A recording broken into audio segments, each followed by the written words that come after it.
I like to think of myself as the good capitalist. As a golfer, I also like to save a little bit of money. And in my search for a golf garage setup, I came across the METech Golf Impact Screen. Now, this isn't something that you're going to find promoted a lot because the folks at METech, well, let's say it, they're not very good marketers.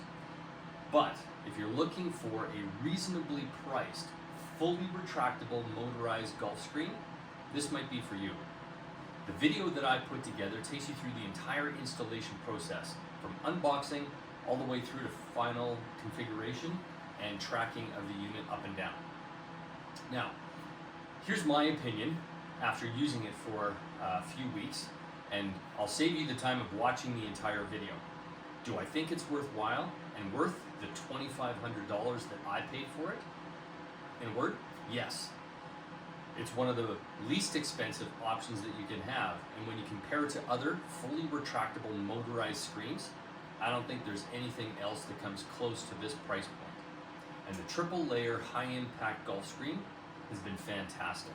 It's quiet, it absorbs impact extremely well, and the image quality for my 1080p projector is excellent. Now, were there a couple of things that you might want to consider when you're putting this together yourself? Absolutely. And I'm going to give you my top three. Number one, the assembly of the roller tubes themselves.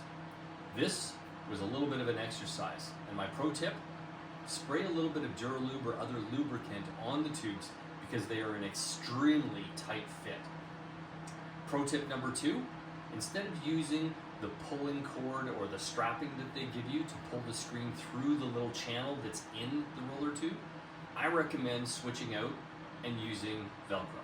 Now, it doesn't come with the actual two-sided or adhesive Velcro, so you'll have to go to Home Depot or someone else, but it's an easy addition and it makes the installation so much easier. And number three, upgrade options. I opted for the extra weighted bar in the bottom of the roller screen, as well as the extra padding on the front of it to absorb shock from any golf balls. Now, these weren't very expensive, $50, $80 per item, but I think it makes a difference, makes the screen roll up and down much more smoothly. And again, if you're spending $2,500 on a screen, what's an extra $100 to make sure that it does it as cleanly and smoothly as possible? Now, let's get to the full instruction video, and at the very end, if you have any questions, leave them in the comments below. I'll be happy to answer them.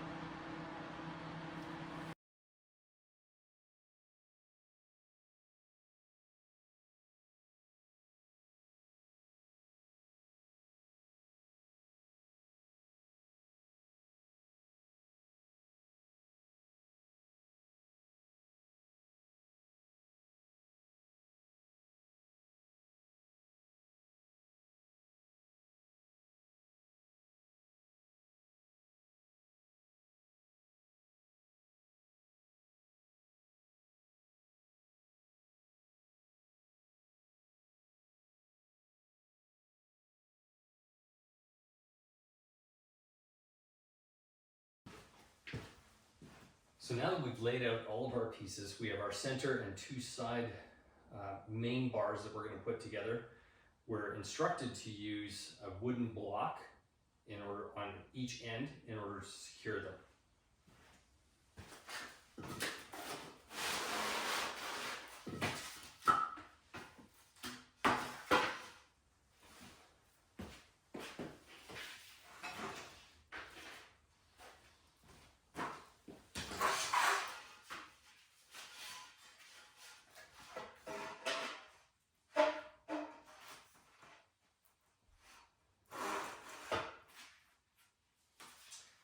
I'm going to line up both sections that say B and tap them together.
on the second side, I've actually used some Duralube, and with the hope that it's going to help it go together better.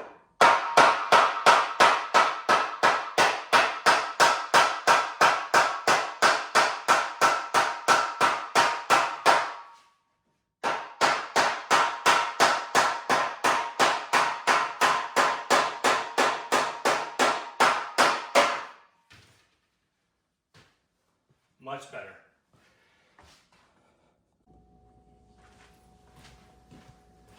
I'm going to get ready to install the screen. I need to spread this out, move this forward, give myself as much room as I can and pull this back.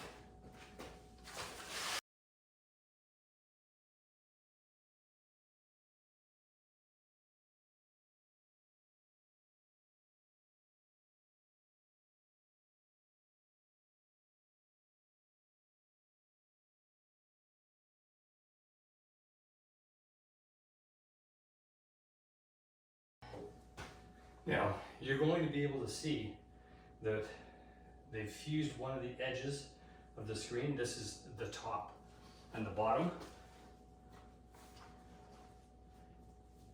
has the place for the weighted bar. That's an optional element.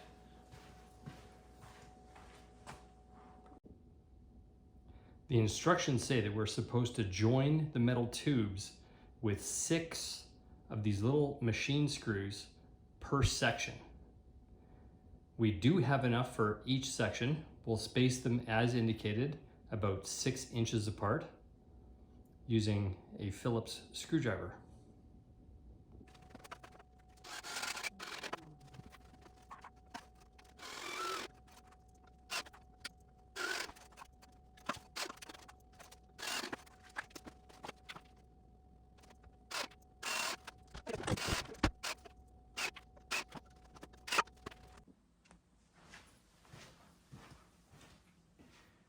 Now that the roller is attached and we've spread out our screen and identified the front edge, the next step is to affix the screen to the top roller bar.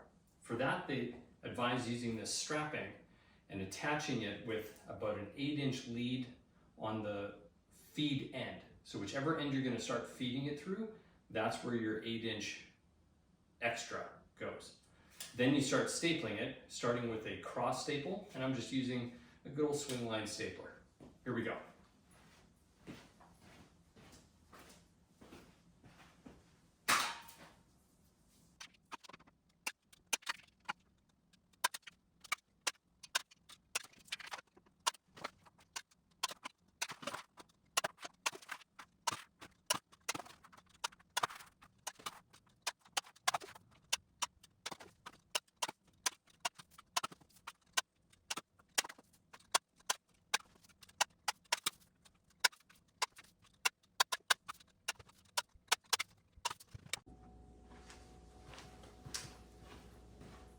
So the next step is to feed the screen top edge through the groove in the upper tube. The key here will be to make sure that it's aligned. Now in the instructions it says to flip the top edge. This is essentially the edge with the strapping on it. You're going to fold that over just ever so slightly so that that feeds into the groove, and then you're going to begin by pulling it. I'm going to start by folding this edge up and then feeding it from left to right.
Okay, that was harder than I thought it was going to be.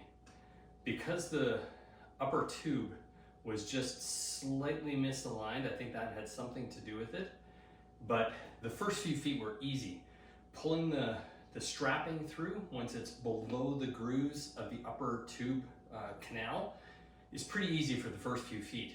Once you get about halfway, the challenge is you've now got more friction, more resistance of the entire length of the curtain. Mine happens to be 14 feet, so it's a lot of resistance. On an 8-foot or a 10-foot screen, probably a lot less.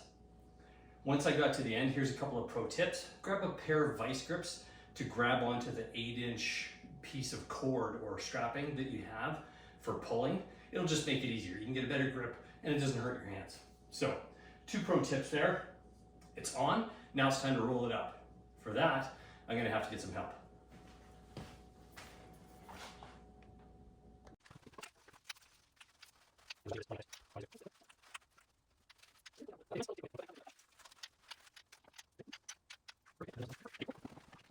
Now my next step is going to be to mount the upper rod. I've chosen to do that with a 20-inch L bracket, normally for shelves. This thing can hold in a pair up to 1,000 pounds, so we have more than enough. And the way that I'm going to do it is mount it into the wall above the tension bar for the garage door opener. That way it extends about 20 inches. The manufacturer recommends having a 16-inch distance, so we've got about 2 to 3 inches of door, so that should leave me more than enough. The way I'll secure the mounting bracket is on the top using a bolt going through the top, so the hanger will hang on the outside. That gives me a little bit of room and adjustment, and then I'll mount the second one on the right-hand side, measuring exactly the distance that I need to the other end, allowing for the extra 1.5 inches of the motor that sticks in to the other end. Here we go.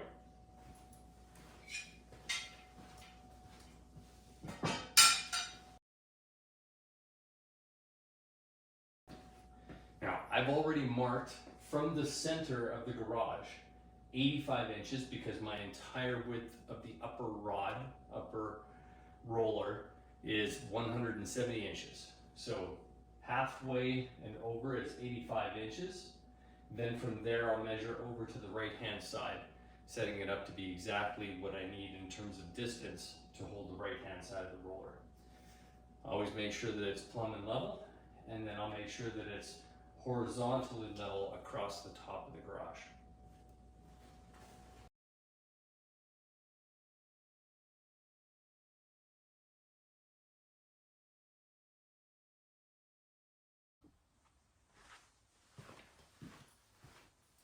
Now, for those of you who really want to know, the bolt size that I was able to use to mount the bracket on top of the extension arm is a number 6. Yes, for those of you in America, it's a metric size. It's just slightly smaller than a 1/4 inch, and that's what needs to go through the mounting bracket. I also have a locking nut on top of it, so once I secure that in place, there's very little chance of it wiggling loose if you just use a regular nut.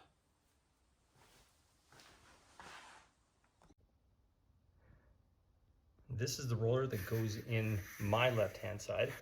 You'll see where it's got grooves that line up. Easy to insert. And then gently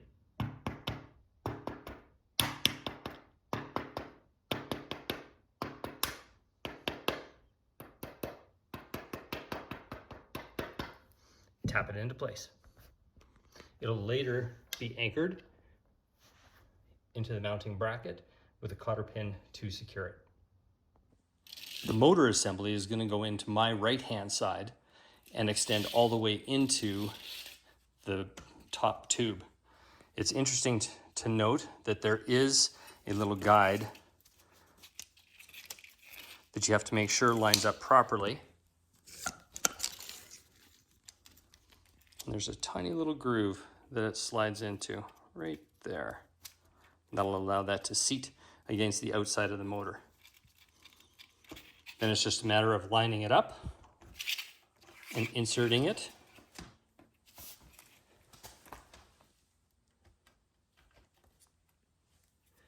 very gently securing it into the housing. Once the motor assembly is fully seated inside of the upper tube, you can see how the mounting bracket will be secured in place, and that leaves me my 1.5 inches from the end of the aluminum tube.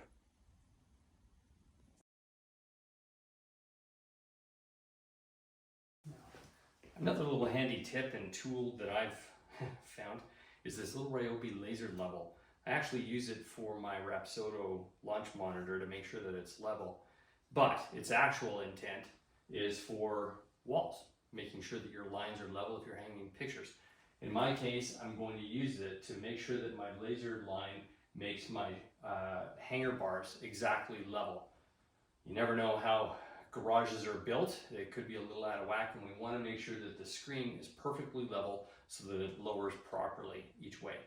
So that, meaning measuring from the floor to the top of the bracket or from the ceiling down to the top of the bracket, isn't an accurate measure, and using a 4-foot level, I'd have to go across 4 times in order to get all the way across where I need to. So laser level is going to speed that up.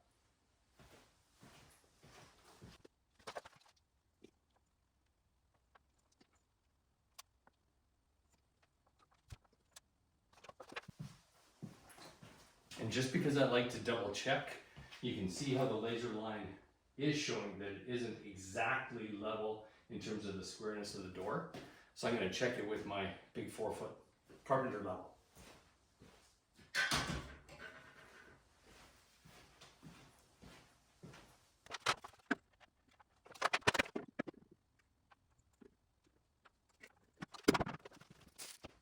And just to make sure these never fall out of the wall, I'm using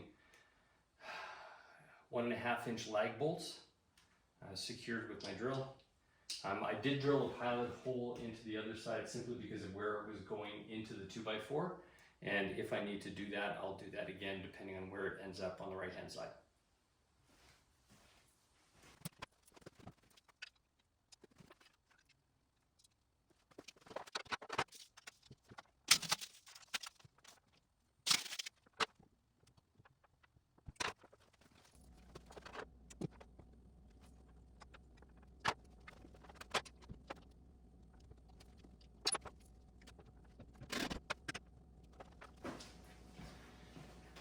Now before I anchor everything down, I'm going to do a little bit of a dry fit just in case I need to adjust the bracket.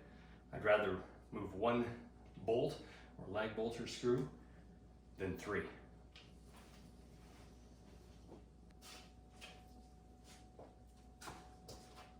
Okay, you go up.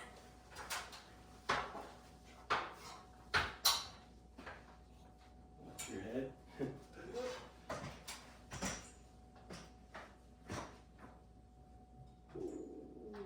Steady now. Tell me when you're in and all the way through.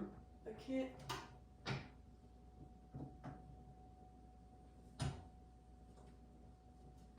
That is not up far enough.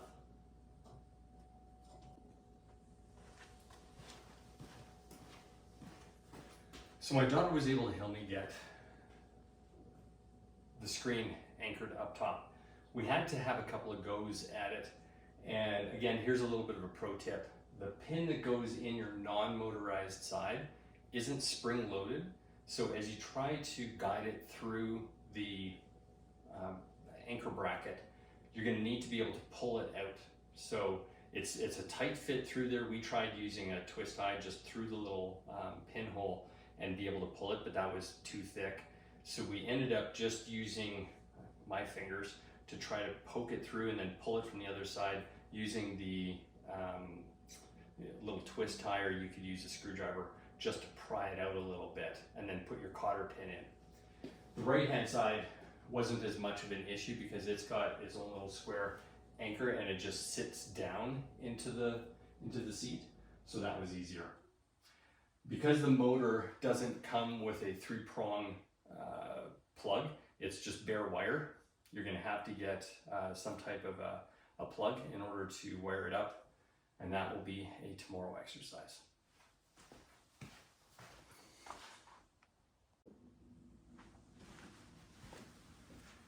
The next step in our install is going to be to connect the power cord from the motorized unit, and it needs a 3-prong cable. It says that you can use a 2-prong, but I always like having the ground. So Home Depot does sell these, simple little clamshell design. You connect your hot, your neutral, and the ground. Let's get that done.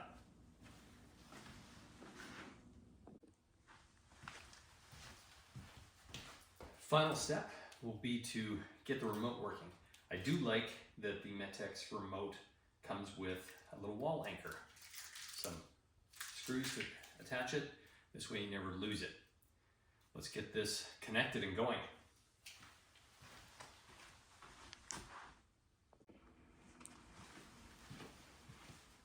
All right, I followed all of the instructions inside the motor manual in order to first pair the remote with the motor. Then I set the upper limit and the lower limit. Now we should be able to just hit the down button and we'll see if it stops where it's supposed to.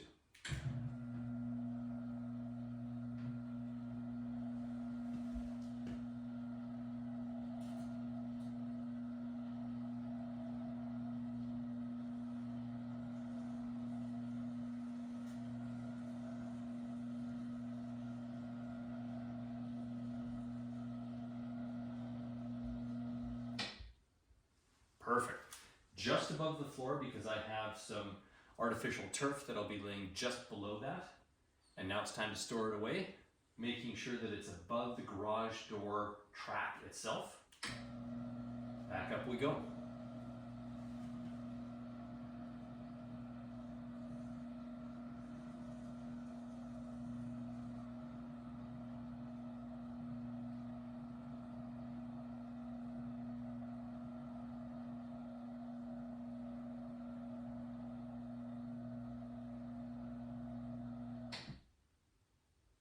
And that's it. We're done. Time to set up the projector.